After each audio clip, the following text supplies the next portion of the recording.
Good afternoon. October 17th, 2023. My name is David Knox, and I have multiple system atrophy. This past Friday, I went to the Mayo Clinic and completed my gastrointestinal test that they requested for me.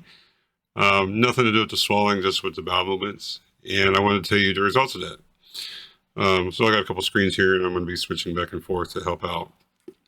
So the test that I had done, first of all, basically called HARM. It's a HRARM. It's a high resolution interrectal motility study.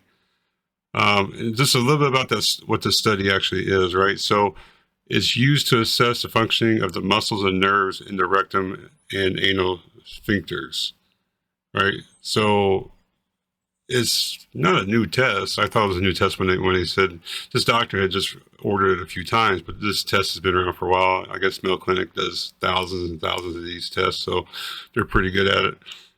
It's really the same across the industry, whether it's the Mayo Clinic or not.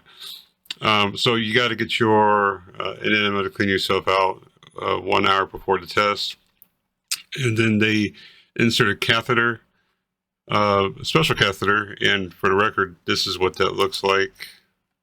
It looks something like this. Of course, there's a balloon that's blowing up, and of course that's not blowing up when they put it in you. That would be really hard. And there's a lot of sensors. This one says 10. Some of them have 16. Some have more. The whole thing is encapsulated or wrapped inside of protective latex slash KY jelly stuff, lube to make it painless. So mine didn't quite look like this. There's some little black wire holding stuff together and stuff, but in general, this is how it looks like. It's not really big when it goes in. I mean, compared to what comes out, it's not big. So going in and coming out wasn't really an issue. Very not noticeable at all for the most part. But that's what that looks like. And then when it goes into your body, it looks something like this. So just another way. Again, this is going into your rectum. So there's a lot of data that these sensors in the balloon, it could pressure, and it could detect good, bad, and ugly. So that's what that was, okay, for the record. And when it goes in, this is generally what they're looking at, or what they can see. That one actually really looks like what mine looked like. Of course, it's encapsulated in the latex or whatever to protect sheathing. But it's able to do three-dimensionally to check the rectum, nerves, muscles, spasms. I mean, everything that you need. Like it says, pressure right there, whether you're bearing down or resting, things like that. So that's probably a more adequate picture of what the Mayo Clinic want to look like for the most part. And this is what you'll see on results. So, the bearing down part, right, or a normal test, you're going to have normal pressure. So if you see here to the left, the very top part, you see the red goes from left to right, but it stops in the middle where you're supposed to bear down. And that's really the key thing for mine, not for everybody. There are 4 types of abnormal determinations for this test. As you can see, all 4 of them are right here. But there's a resting, which should be generally red, with the colors signify pressure. And in the middle, where you're bearing down, the rectum, the anal fissures, the body is a set of chambers, kind of like going through the Suez Canal or the Panama Canal. One has to close, one has to open. Certain pressures have to operate. Things have to go in a certain order, and at the same time, or they don't work. You can't expel things if 1 out of 3 or 4 of your mechanisms is not working to expel this material out of your body. So that's really the key thing for mine. Is if you look at the top here, the normal one, you'll see that the colors signifying pressure should be in generally the red, which signifies pressure. And in the middle, when you're bearing down or trying to push, those pressures stop because it's contracting muscles to start moving things one way or the other. And you get a very low pressure in the middle. It's voiding, right? So mine came out and had, so here's my resting pressure, right? So just looking, I'm just going to overlap it on here. So if you look at the resting pressure, it's quite different. It's color signifying pressure. Now there are minor changes from women to men. This is true when it comes to pressures. On top of everything in life, so if you're a woman looking at this, your pressures would not be the same as a man. They would be very close, give or take 10 millibars or 10 points of pressure difference from what I was reading. But you see mine here, the pressure is quite different. The coloration. And this is just resting. This is not anything with pushing down, bearing down, or pushing. Okay. So if I go and actually show the pushing here, actually that's squeezing. And let me show the pressure. Here we go. So here is the first 2 of the 4 or 5 bearing downs. So they're all very similar. And if you look at the push 1, push 2, compared to normal bearing down in the middle, the pressure does not change in the middle. It really stays the same. It's supposed to alleviate less pressure so things can move, because the muscles at this point are pushing A to B, kind of like when you squeeze a balloon back and forth. And mine doesn't. I've done a lot of reading this morning trying to, wanting to explain this further, but it gets completely really complicated, and getting into pressure and stuff is there's like 7, 8 different types of pressure, eight different parts of the body, and I figured pictures might be better for this episode. But you see here in the middle of my push, whether you want to look at 1 or 2, the red and yellow that goes from left to right in the middle, it doesn't stop. So that's signifying abnormal results for that, and then. That again, if you wanted to compare it to one of these on the right hand side here, which one would it look like? Well, probably the type 2 would be the best. I mean, maybe type 3, right? But that's not for me to decide, because I don't read these images. But if you want to compare and contrast, I would say they're definitely, type 2 would probably be the better of them. Except I do have some pressure going up, so it makes me want to say type 3, because type 3, you can see the green area does go up when you're bearing down, whereas type 2, you don't, So thank goodness we have professionals for reading these images. And of course, to the image, or to the results, which there's a couple of results that came in, different clinical notes and stuff that I got from the Mayo Clinic, and those results are pretty clear. So let me read those out to you.